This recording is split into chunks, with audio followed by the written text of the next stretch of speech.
So, was the card stacked against you? Was that fair? What's up, guys? So what do you think of the card dealing? What does all that mean? Well,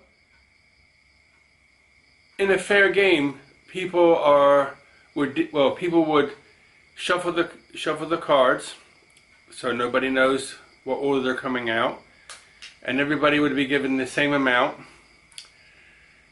If you were playing poker or rummy or anything, you would play by the same rules to achieve the same game. And then you would score points or win money or win toothpicks, whatever. But it would be on a level, equal playing field. That's the point. So, the other day, I got a little piece of paper in my glasses here. So the other day, I've been listening to, I listen to lots of stuff. I drive myself crazy sometimes. So, hands up if you've heard of the Alexandria Library in Egypt that was burnt by the Romans. Apparently it had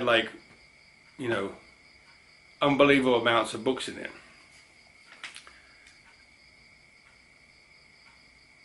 Have you heard of the Sumerians and the tablets and the giants that lived there? Who were they? Where did they come from? The Aztecs had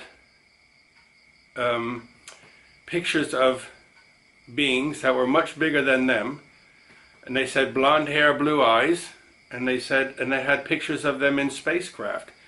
Now this is not, in the 19th century. It was like hundreds and hundreds and hundreds of years, maybe thousands of years before that.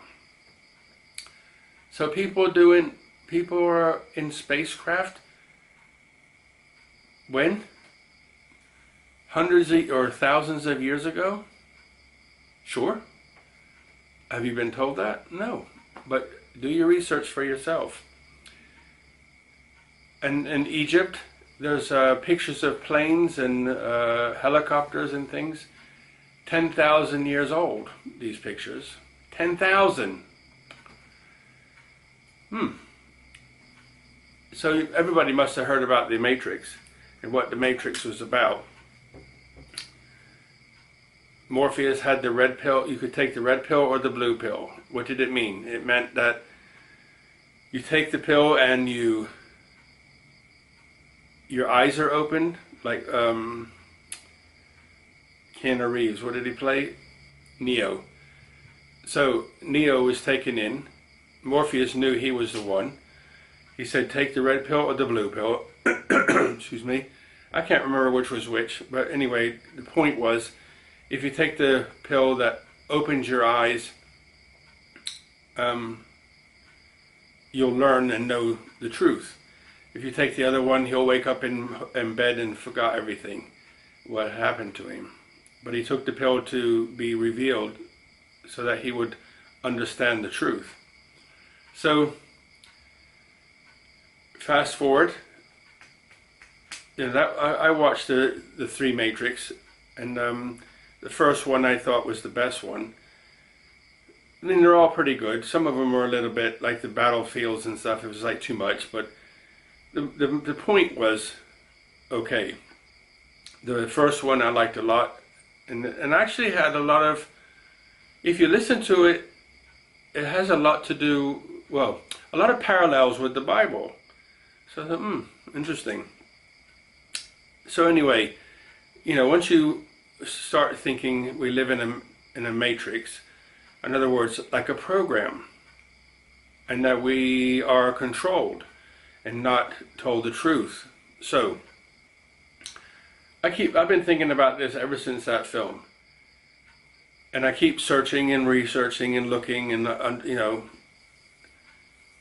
so I started having this feeling that maybe I'm living in a program, just like the Matrix said.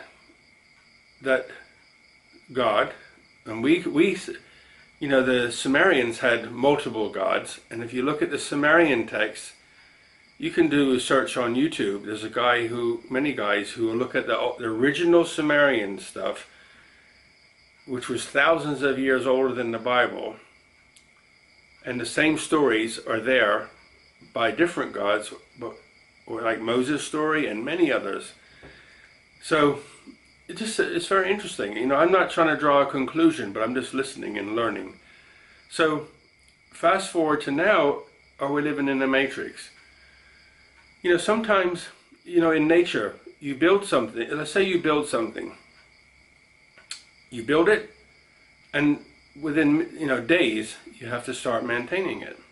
You just don't build it and let it be. You have to build it, or otherwise it falls apart. Especially here where I live, because it's wet and hot, and millions of bugs and lizards and spiders and so on and so on and so on. So the geckos poo on your wall, and then the ants come, and then basically they take over, and next thing the house wants to fall apart. So you have to maintain them. So why does that happen? Why is there aging? Why do we fall apart? You know, if obviously there's a program or a genetic programming that says this is supposed to happen, you know. But I keep thinking, hey, there's too many things. First of all, I say there's a lot of things that you have to be thankful for. Eyes to see a pretty flower, you know, a voice and ears to have a conversation with, to smell a flower, to taste really nice food, hands to touch your partner, to hold hands, etc., etc., etc. There's a lot to be extremely thankful for. But there's some small things that I see and I think to myself, if I was God or the programmer, could I do that better or different? And I think there's a lot of things like mosquitoes. What purpose do they serve? Or ticks or fleas?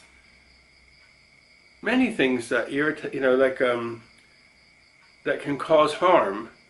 Scorpion, you know, these army ants that are here. If you get stung by one of them army ants, man, you'll be sore for days. Poisonous snakes. I think, So it's almost like I feel sometimes that I feel like I don't belong here. It's like, it's not something I just think of. It's a deep-rooted, long time I've been feeling this, feeling that I've been sent to the wrong place. I've talked about it before in different ways, but it just keeps coming back. So the last thing I want to talk about is online. You know, well, first of all, I started doing a search. Do we live in a simulation? And I found that scientists are now talking about that it looks like we're living in a simulation.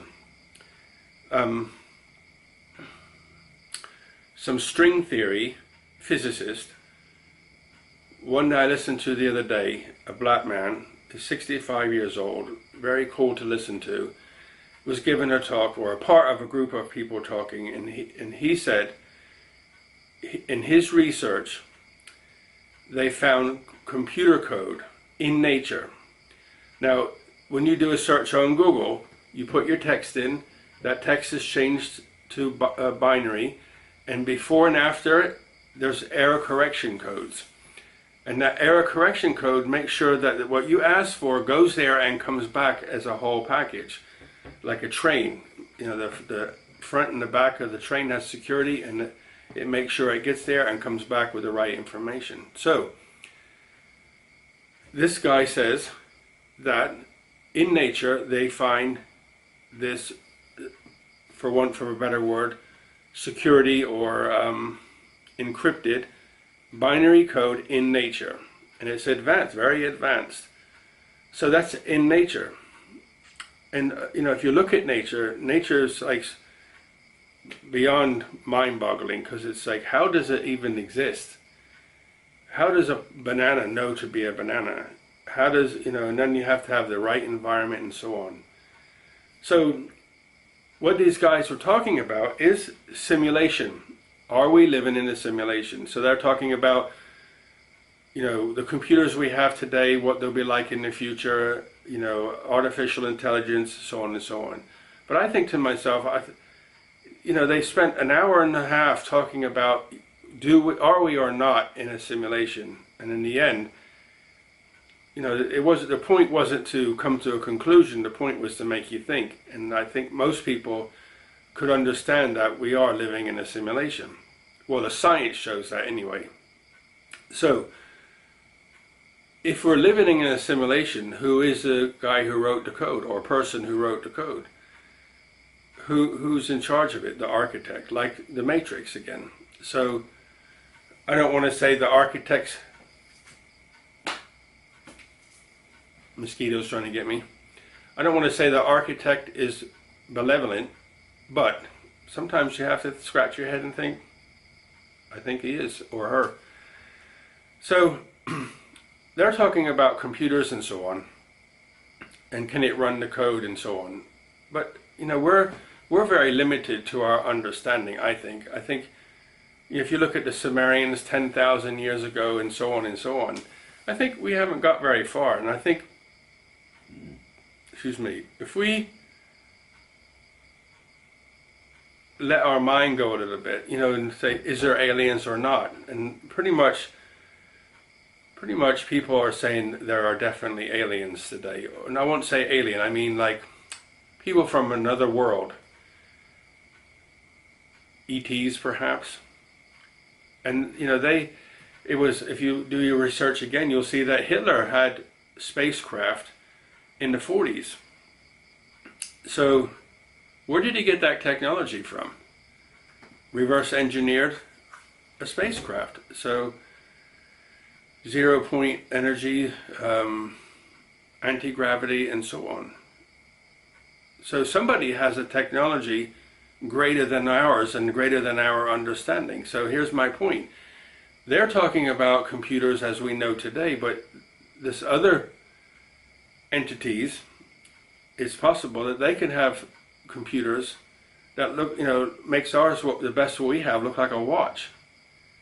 So if we are living in a simulation, it's very possible that they have something that would cause this, and it doesn't have to be in a computer. It could be a biological thing, a biological program that we're living in. I don't know. I'm just voicing an opinion or voicing an idea. So if anybody out there has more information, point it to me so I can have a look. But I guess what I'm trying to do here is, it's stuff that's floating around in my head, and I just want to share it. Maybe somebody else is interested in this. It's stimulating for me, and I enjoy it. So maybe somebody else out there can also enjoy it. So don't think I'm crazy. But I hope you enjoyed, and if you have an opinion or idea or anything, let me know what you think. Thanks so much for watching. All the best, guys. Good night.